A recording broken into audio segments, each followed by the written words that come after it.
Detoxification of the organism through the feet.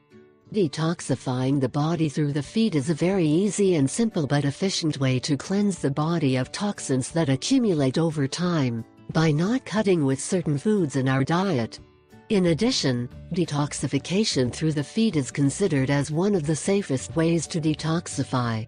There are many types of detoxifying procedures for the feet, including detoxifying patches for homemade feet and detoxifying foot baths, which are electric. Patches for feet. These patches or pads are usually made with bamboo tree extracts, and you can buy them at a health product store.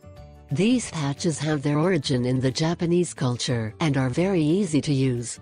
In many cases, applying detox foot patches before going to sleep and removing them when you get up will do a wonderful job.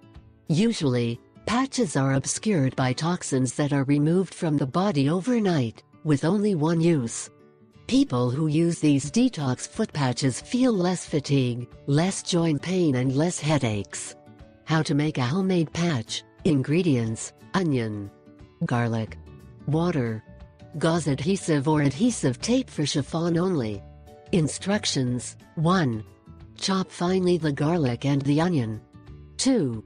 Place in a pot with water and boil for 10 minutes. 3. Let the water cool for about 20 minutes and wet the gauze, which should be of a size that fits inside the sole of the foot. 4.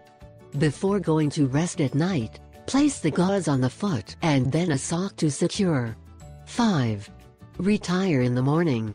Most likely the gauze will have darkened due to the toxins removed. Ionic foot baths. Ionic foot baths are used to detoxify the body by extracting toxins from the feet. They use an electrical method that produces positive and negative ions in warm water with salt. How does it work? Ionic foot baths work by ionizing the warm water with salt alternating polarities, while you breathe gently and enjoy the sense of security that comes from submerging and cleaning your feet. To do this, you must acquire the machine or attend a specialized center where they have it. While the feet are washed, the toxins are released from the body. These toxins are usually the result of unhealthy eating habits, mostly consistent consumption of processed foods and saturated fats. In addition, we inhale other toxins by being surrounded by airborne contamination, which builds up in the body if we do not exercise.